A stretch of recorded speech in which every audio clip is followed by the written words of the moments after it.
ভারতে নামাজ পড়তে দিচ্ছে না মুসলিমদের, ভেঙে ফেলা হচ্ছে শত বছরের পুরনো সেই মসজিদগুলো। জয় শ্রীরাম স্লোগান দিয়েই মুসলিমদের উপর হামলা। ভারতে চলছে নাগাদার মুসলিমদের উপর নির্যাতন। 185 বছরের পুরনো মসজিদের একাংশ ভেঙে দেওয়া হলো, এছাড়াও গুড়িয়ে দেওয়া হয়েছে বিভিন্ন মসজিদ। এছাড়াও কিন্তু ভারতের মুসলিমদের উপর চলছে ব্যাপক নির্যাতন। জয় শ্রীরাম ধ্বনি দিয়ে কিন্তু বারবার মুসলিমদের উপর হামলা করছে হিন্দুত্ববাদী সন্ত্রাসী গোষ্ঠীরা।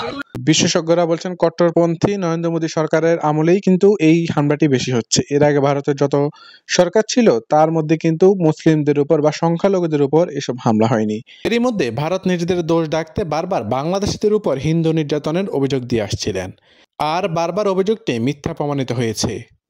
ভারতের কিছু হকার সাংবাদিক বাংলাদেশের বিরুদ্ধে বারবার মিথ্যাচরণ করে আসছিলেন। তারা বলছিলেন বাংলাদেশে ব্যাপক হিন্দু নির্যাতন হচ্ছে, আসলে বাংলাদেশেই কোনো হিন্দু নির্যাতনই হচ্ছে না। অথচ বাংলাদেশে হিন্দুদের সাথে কথা বলে জানা যায় তারা বলছেন যে তারা ভারত থেকেও তারা বাংলাদেশে বেশি নিরাপদে আছেন। অথচ তারা মুসলিমদের ধরে জয় শ্রীরাম বলার জন্য উগ্র হিন্দুত্ববাদীরা কাজ করে যাচ্ছে।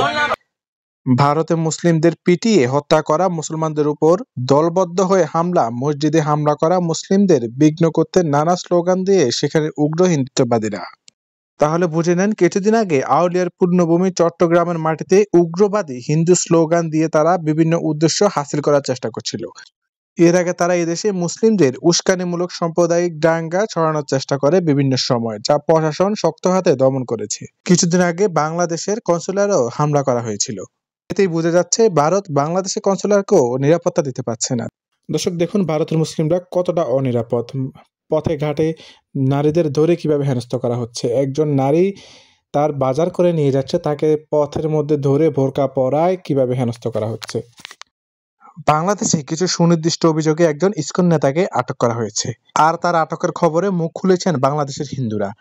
ধর্মের নামে নারীদের দিয়ে কিভাবে তিনি অশ্লীল কাজ করতেন সেগুলো এখন লোকপটে।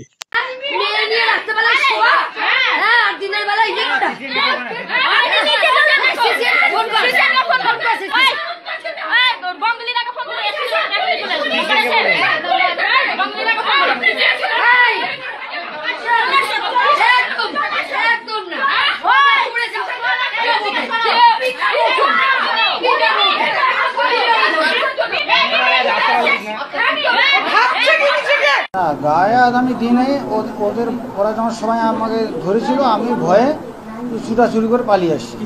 তাই ভারতের সেই উগ্রপন্থীর বিরুদ্ধে একবার স্লোগান তরুণ, নারায়ে তাকবীর, আল্লাহু আকবার।